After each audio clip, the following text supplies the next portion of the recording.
ಗೌರಿಬಿದನೂರು ತಾಲೂಕಿನ ಹಳೇಹಳ್ಳಿ ಗ್ರಾಮದಲ್ಲಿ ಬರಡು ರಾಸುಗಳ ತಪಾಸಣೆ ಹಾಗೂ ಪಶು ಆರೋಗ್ಯ ಚಿಕಿತ್ಸಾ ಶಿಬಿರ ಕಾರ್ಯಕ್ರಮವನ್ನು ಹಮ್ಮಿಕೊಳ್ಳಲಾಗಿತ್ತು. ಈ ಕುರಿತು ಒಂದು ವರದಿ.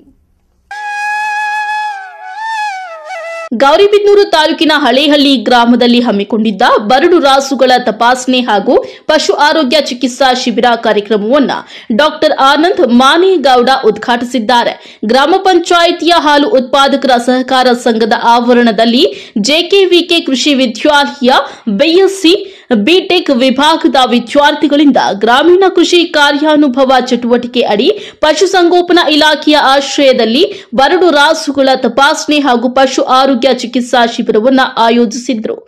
ಈ ಸಂದರ್ಭದಲ್ಲಿ ಡಾಕ್ಟರ್ ಆನಂದ್ ಮಾನೇಗರ್ ಮಾತನಾಡಿ ರಾಸುಗಳ ಆರೋಗ್ಯವನ್ನ ಕಾಪಾಡುವುದರ ಬಗ್ಗೆ ಮಾಹಿತಿ ನೀಡಿದರು. ಡಾಕ್ಟರ್ ಹುಸೇನ್ ಕಾರ್ಯಕ್ರಮದಲ್ಲಿ ಹಾಜರಿದ್ದ ಜಾನುವಾರುಗಳನ್ನು ತಪಾಸಣೆ ಮಾಡಿ ರೈತರಿಗೆ ವಿವಿಧ ವಿಚಾರಗಳ ಕುರಿತು ಮಾಹಿತಿ ನೀಡಿದರು. ಈ ಸಂದರ್ಭದಲ್ಲಿ ಪ್ರೊಫೆಸರ್ ವೈಎಂ ಗೋಪಾಲ್, ಕಾಂತರಾಜು, ನರಸಿಂಹಮೂರ್ತಿ, ವರದರಾಜು ಮತ್ತಿತರರು ಉಪಸ್ಥಿತರಿದ್ದರು. Lakshminarayan, MMTV news, Chikkaballapur.